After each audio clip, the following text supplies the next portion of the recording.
Bhim army Chikkamagaluru ವಿಭಾಗದ ಜಿಲ್ಲಾಧ್ಯಕ್ಷರನ್ನಾಗಿ ಗಿರೀಶ್ ಅವರನ್ನು ಮರುನೇಮಕ ಮಾಡಿರುವ ಬಗ್ಗೆ ಭೀಮ್ ಆರ್ಮಿ ಕಾರ್ಯಕರ್ತರು ಆಜಾದ್ ಪಾರ್ಕ್ ವೃತ್ತದಲ್ಲಿ ಪಟಾಕಿ ಸಿಡಿಸಿ ಸಿಹಿ ಹಂಚಿ ಸಂಭ್ರಮಿಸಿದರು.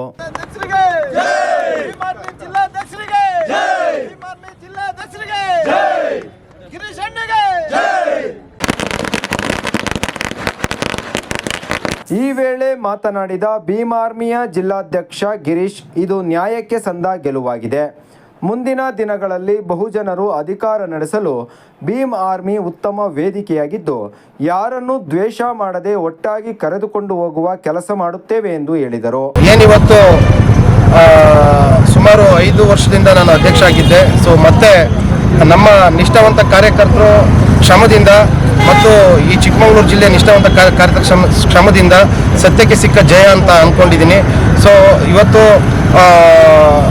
ಎಲ್ಲರೂ ಈ ಒಂದು ನಮ್ಮ ಟೀಮಿಗೆ ಆಗಿದ್ದಂಥ ಅನ್ಯಾಯ ಮತ್ತು ಭೀಮ್ ಆರ್ಮಿ ಸಂಘಟನೆಗೆ ಆಗಿದ್ದಂಥ ಅನ್ಯಾಯವನ್ನು ಇಡೀ ಒಂದು ಚಿಕ್ಕಮಗಳೂರು ಜಿಲ್ಲೆ ನೋಡಿತ್ತು. ಎಲ್ಲರೂ ಕೂಡ ಒಂದು ಮನಸ್ಸಲ್ಲಿ ತುಂಬ ನೋವು ತುಂಬಿಕೊಂಡಿದ್ರು. ಹಾಗಾಗಿ ಏನಾದರೂ ಮಾಡಿ ಒಂದು ನಿಷ್ಠಾವಂತ ನಾಯಕನಿಗೆ ಅನ್ಯಾಯ ಆಗಬಾರ್ದು ಅಂತೇಳಿ ನನ್ನ ಕಾರ್ಯಕರ್ತರು ನನ್ನ ಬೆನ್ನಿಂದ ನಿಂತರು. ಆ ಒಂದು ಸಂತೋಷವನ್ನು ಇವತ್ತು ಇದು ಮಾಡ್ತಾಯಿದ್ದೀವಿ. ಅದೇ ಈ ಸಂದರ್ಭದಲ್ಲಿ ನಾನು ರಾಜ್ಯಾಧ್ಯಕ್ಷರು ಕೂಡ ನಾನು ಅಭಿನಂದನೆ ತಿಳಿಸ್ತೀನಿ. ಯಾಕೆಂತಂದರೆ ಸತ್ಯದ ಕಡೆ ನಿಂತು ಇವತ್ತು ಚಿಕ್ಕಮಗಳೂರಿನ ಎಲ್ಲ ಭೀಮ್ ಆರ್ಮಿಯ ಕಾರ್ಯಕರ್ತರಿಗೆ ಇವತ್ತು ನ್ಯಾಯ ದೊರಕಿಸ್ಕೊಟ್ಟಿದ್ದೀರಾ. ಹಾಗಾಗಿ ನಾನು ನಿಮಗೆ ಒಂದು ಅಭಿನಂದನೆಗಳನ್ನ ತಿಳಿಸ್ತಾ ಇದ್ದೀನಿ. ಈ ವೇಳೆ ಮಾತನಾಡಿದ ಭೀಮ್ ಆರ್ಮಿಯ ಕಾರ್ಯಕರ್ತ ಚೌಡಪ್ಪಣ್ಣ, ಗಿರೀಶ್ ಅವರ ಮರು ನೇಮಕ ಕಾರ್ಯಕರ್ತರಿಗೆ ಆನೆ ಬಲ ಬಂದಂತಾಗಿದೆ. ಈಗಾಗಲೇ 5 ವರ್ಷಗಳಿಂದ ಜಿಲ್ಲೆಯಲ್ಲಿ ಭೀಮ್ ಆರ್ಮಿಯನ್ನು ಸಂಘಟಿಸುವ ಕೆಲಸವನ್ನು ಮಾಡುತ್ತಿದ್ದಾರೆ ಎಂದು ಹೇಳಿದರು. ಇವತ್ತು ಸಂತೋಷದ ವಿಚಾರ.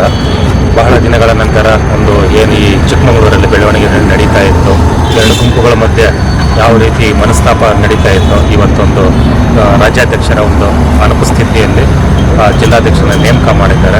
ಎಲ್ಲರ ಪರವಾಗಿಯೂ ನಮ್ಮ ಗಿರೀಶ್ ಅವರಿಗೆ ಅಭಿನಂದನೆ ಹೇಳ್ತೀವಿ. ಅವರ ಹೋರಾಟ ಸಿದ್ಧಾಂತಗಳಾಗಿರ್ಬೋದು, ಮೊದಲಿಗೆ ಚಿಕ್ಕಮಗಳೂರಿಗೆ ಎಲ್ಲರಿಗೂ ಗೊತ್ತಿರೋ ಹಾಗೆ ಭೀಮ್ ಆರ್ಮಿಯನ್ನು ಮುಂದಾಳತ್ವವನ್ನು ವಹಿಸಿದಂಥವರು ಗಿರೀಶ್ ಸರ್ ಅವರು.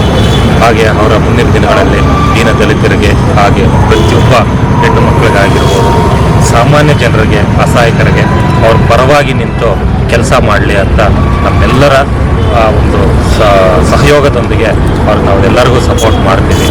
ಅದೇ ರೀತಿ ಮುಂದಿನ ದಿನಗಳಲ್ಲಿ ಅವರು ರಾಜ್ಯಾಧ್ಯಕ್ಷರಾಗಬೇಕನ್ನೋದೇ ನಮ್ಮೆಲ್ಲರ ಅಭಿಪ್ರಾಯ. ಅವರಿಗೆ ವಿಶ್ ಆಲ್ ದ ಬೆಸ್ಟ್. ಎಲ್ಲರ ಪರವಾಗಿ ಅವ್ರಿಗೆ ನಾವು ಶುಭಾಶಯ ಕೊಡ್ತೀವಿ. ಈ ಸಂದರ್ಭದಲ್ಲಿ ರಾಕೇಶ್, ಹೇಮಂತ್, ಸುಜಿತ್, ಸುರೇಶ್, ಮಂಜುನಾಥ್, ಸಾರೀಶ್ ಮುಂತಾದವರು ಭಾಗವಹಿಸಿದ್ದರು.